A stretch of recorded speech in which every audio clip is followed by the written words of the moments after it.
Hello नमस्कार, राम राम। मैं राज आपका फिर से एक नई वीडियो में स्वागत करता हूं। आज आपको एक नई इन्फॉर्मेशन देने की कोशिश करेंगे, क्योंकि आप पहले से ही इस चीज़ से रूबरू हैं कि मैं प्रॉपर्टी का काम करता हूं दिल्ली एनसीआर में, और मेरी कंपनी का नाम है sky prime Rewa international developers, जो कि आपकी दिल्ली एनसीआर में सोसाइटीज़ डेवलप करती है। और उस सोसाइटी का मैं एक कह सकते हो पार्ट हूँ और एक एम्प्लॉय हूँ।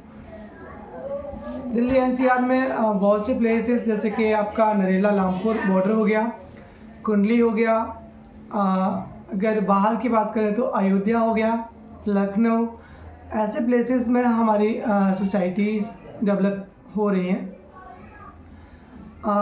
आज का जो हमारा टॉपिक रहेगा, मेन कुछ लोगों की स्पेशली रिक्वायरमेंट हो रही है कि सर एनओसी को क्लियर कीजिए, एनओसी क्या होती है और इसका क्या मतलब है।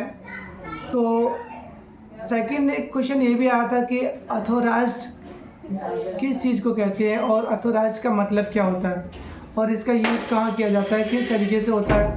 तो पूरा डिस्क्राइब करेंगे, वीडियो के अंत तक जरूर बने रहिएगा। बताते हैं कि पहले फर्स्टली एनओसी होता क्या है।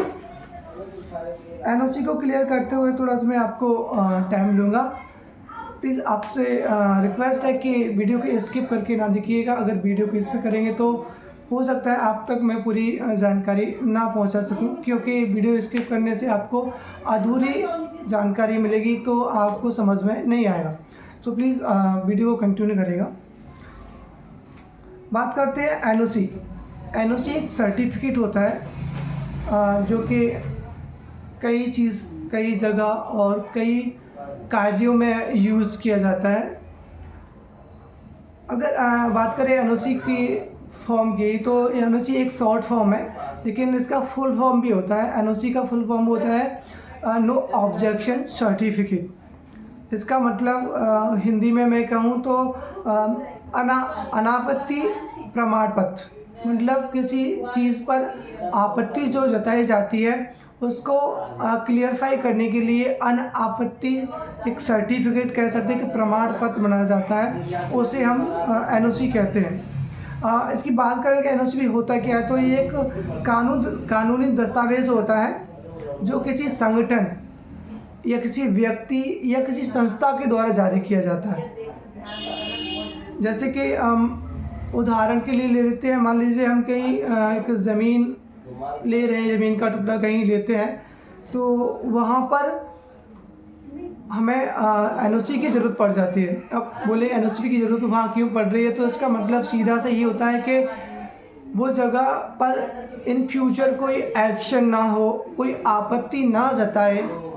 हम पूरा पैसा देने के बाद में अगर कोई हम उस ज़मीन पर आपत्ति जताता है कि ये ज़मीन हमारी है या हमें वो इसका पैसा नहीं मिला है, तो उसके लिए एक प्रमाण लिया जाता है, जिसे एक सीधे तौर पे कहा जाता है अनौपचारिक बयान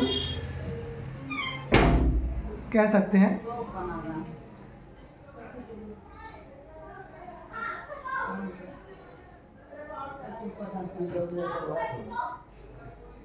सीधे शब्दों में कहूँ तो एक कानूनी दस्तावेज है जो किसी संगठन, संस्था या किसी व्यक्ति द्वारा जारी किया जाता है, जिसमें कहा जाता है कि उन्हें प्रमाण पत्र में उल्लिखित विवरण पर कोई आपत्ति नहीं है। यानी उनके द्वारा ये प्रमाणित जो पत्र दिया गया है उसमें जो उल्लेख है उस पर उस व्यक्ति या संस्था को या किसी विशेष संगठन को उस पर कोई आपत्ति नहीं है। बात करते हैं कि एनओसी होता क्या है। तो एनओसी एक औपचारिक बयान है जो पुष्टि करता है कि किसी भी पक्ष को किसी विशेष कार्रवाई या स्थिति पर कोई आपत्ति नहीं है। सीधे शब्दों में कहे तो उस चीज़ पर कोई आपत्ति न जताने को ही हम एनओसी कहते हैं। अब इसका उद्देश्य की बात कर लेते हैं, ये किस उद्देश्य से यूज की जाती है और इसका क्या उद्देश्य होता है। तो एनओसी को क्लियर करते हुए मैं बता दूं, एनओसी का उपयोग मंजूरी अनुमति को सुगम बनाने तथा प्रदर्शित करने के लिए किया जाता है। किसी भी पक्ष को किसी विशेष मामले में कोई समस्या नहीं हो, इसके लिए एनओसी को प्रयोग में लेते हैं। उपयोग की बात करें तो इसके बहुत सारे ऐसे उदाहरण हैं जिनको उपयोग लिया जाता है, जैसे कि रोज़गार को ही हम ले लेते हैं। फर्स्टली, जब कोई रोज़गार आप कर रहे हैं और आपको आने जाने के लिए और संस्था से पैसे और लेन देन करने के लिए उसका एक प्रमाण लेना होता है, तो उसके लिए हम एनओसी का यूज़ करते हैं और हम उस संस्था से एनओसी प्राप्त करते हैं।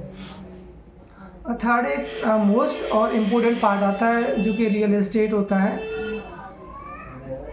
यहाँ ज़्यादातर एनओसी का यूज़ किया जाता है। ज़्यादातर लोग एनओसी का यूज़ रियल एस्टेट में ही करते हैं।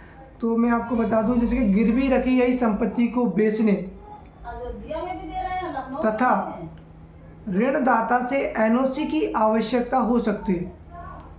किसी संपत्ति को अगर हम सेल आउट कर रहे हैं, उस समय जो ऋणदाता है जिसने पैसा चुकाया है, उस समय एनओसी की आवश्यकता हो सकती है कि एक प्रमाण के लिए कि इसका पैसा इनको दे दिया गया, इस पर इन्हें कोई आपत्ति नहीं है।